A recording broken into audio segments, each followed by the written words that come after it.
بسم اللہ الرحمن الرحیم۔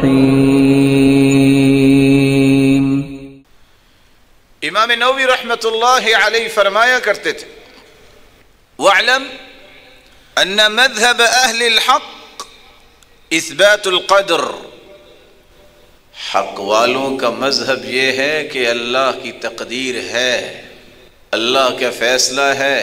اور جبریل امین نے آ کے سوال کیا تھا ایمان کیا ہے، تو رسول اللہ صلی اللہ علیہ وسلم نے ایمان کے 6 ارکان کا تذکرہ کیا تھا۔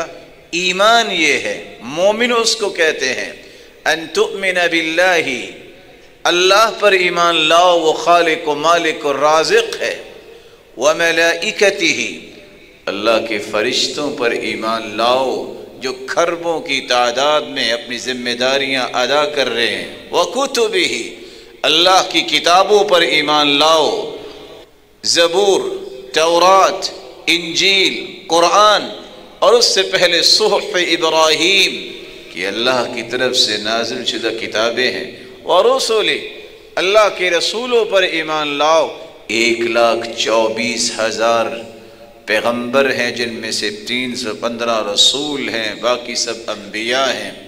وَتُؤْمِنَ بِالْقَدْرِ خَيْرِهِ وَالشَّرِّ، اللہ فرشتوں پر، کتابوں پر، رسولوں پر اور آخرت کے دن پر ایمان لانے کے ساتھ ساتھ چھٹا رکن یہ ہے کہ جب تک تم تقدیر پر ایمان نہیں لاتے تمہارا ایمان مکمل ہی نہیں ہوتا۔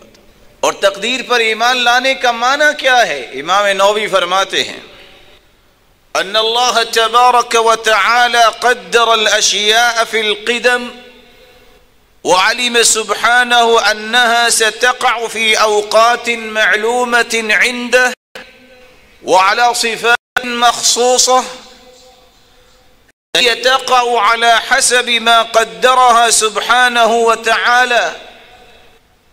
اس کا معنی یہ ہے تقدیر کا کہ اللہ ذوالجلال نے جو کچھ دنیا میں ہو رہا ہے، ہونے والا ہے، ہوگا، اس کا ایک فیصلہ کیا ہے، اپنے علم کے مطابق اندازہ لگایا ہے کہ اس طرح ہوگا اور اس وقت ہوگا، یہ اسی وقت ہی ہوگا، اسی طرح ہی ہوگا جس طرح اللہ ذوالجلال نے فیصلہ کیا۔